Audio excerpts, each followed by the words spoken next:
Hey folks, it's time for Frugal Prepper. I just thought I'd show you what's going on in the garden. So the beans, they're getting played out. I've canned a crap ton of beans off of these this year, and I am done canning beans, mainly because I'm about out of jars.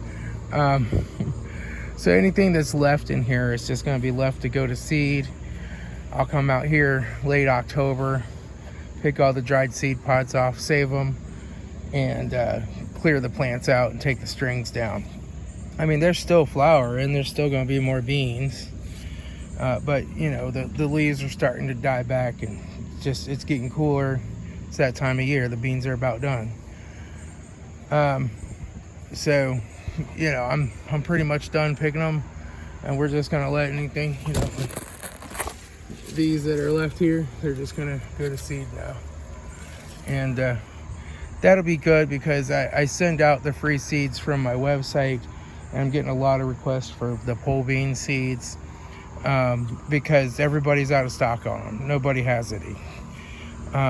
So I'll have plenty of seeds to share with everybody else.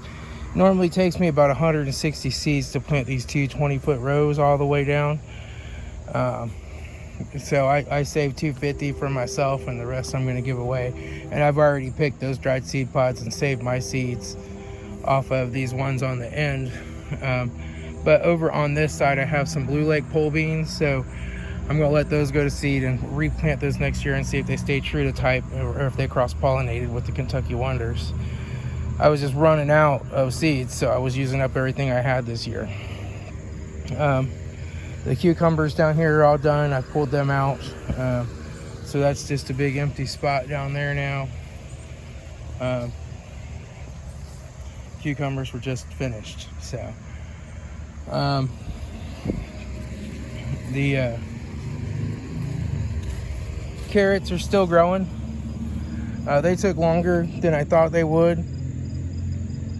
So I'm not putting the A-frames up here and planting cabbage like my plans were to do. I thought the carrots would be ready to come out. These seem to take a little longer, but they are growing and they're happy carrots, so I'm happy with that. But I went ahead and built the 4-foot wide hoop house and put some netting over it. I know I need to fix that. It's down a little low right there, but it's okay. I got my cabbage planted in here. And I've got Grandpa Admire's Butter Crunch lettuce in this little section.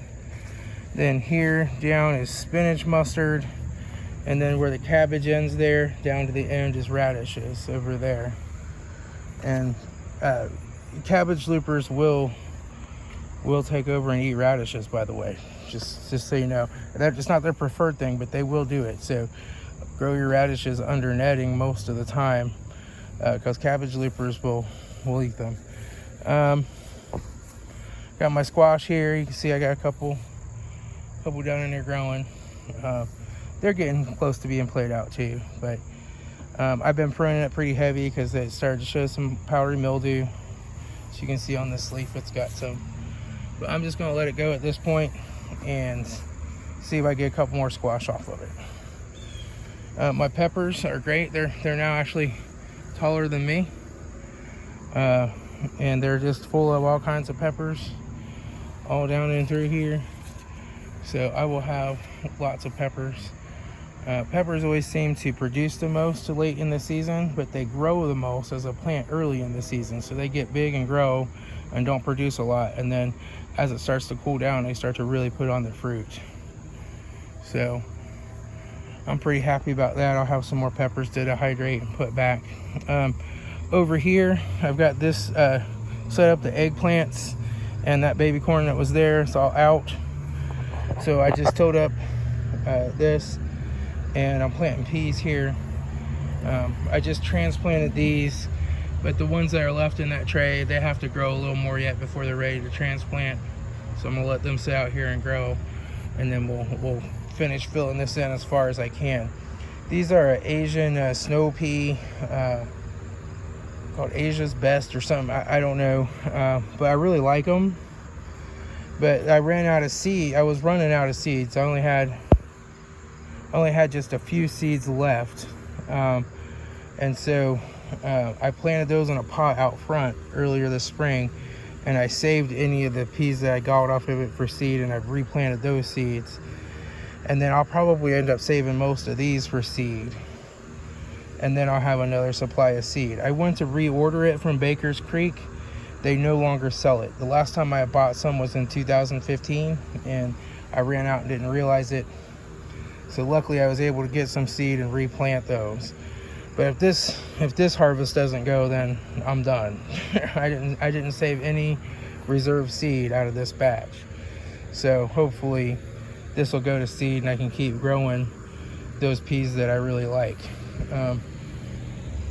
And I like them because they start out a big flat pod and they don't have any seeds in them, and that's when you pick them for low carb. And then you can let them grow peas, but they're not really a great like canning pea. They grow a small pea, or you just let them grow all the way and dry out to harvest the seed off of them. So hopefully I'll have enough time here to get some of those to go to seed. I'm sure I will. Peas grow pretty quick, especially in the cooler months. They grow really quick. So that's what's going on. This is my Asian baby corn that is still here. These three, they have the yellow ribbons tied on them, so I know. Actually, there's 4 of them, and those I'm saving for seed. So I will have, you see they're starting to dry out now. I'll be picking those real soon and letting them continue to dry out indoors. If you let them dry out too much all the way out here, birds will come along and eat them. So I will take them inside and let them finish drying out, and then I'll have plenty of Asian baby corn. For those of you that have emailed me wanting some Asian baby corn from the website, I do have like 4 or 5 packages of it now, but then I'm going to be out of it, and once this comes in, then I'll have some more seed for you. The peas, I'll have those on my website. If I get a good seed harvest too, you can get those. The cabbage, that's I forget the name of it. But Erlina is what this is, cabbage is, and it's an heirloom as well. So my plan here is to try to save this cabbage seed, and you have to wait till next year for it to grow the seed. So it has to overwinter. So I'm going to try digging one head up, taking it inside into the basement overwinter, and the other head I'm going to just try covering it with a bunch of leaves and mulch and stuff and keep it covered all winter to see if it'll stay warm enough to live. And I'll see which of those methods work the best for saving my cabbage seed.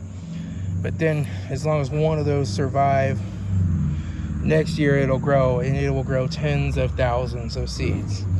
And then I'll be able to have plenty of cabbage seed. This cabbage seed, this is a whole pack of cabbage seed, and this is what germinated out of it. It just did not germinate well, but I've got this many. I'm happy with that. It'll give me enough to make some sauerkraut, and it'll give me some seed, hopefully.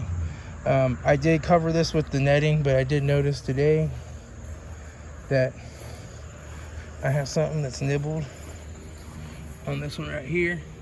So I sprayed these down with BT today in case that is a caterpillar worm thing, a cabbage looper. Then that will kill it. As soon as they eat it after it's been sprayed with BT, they die.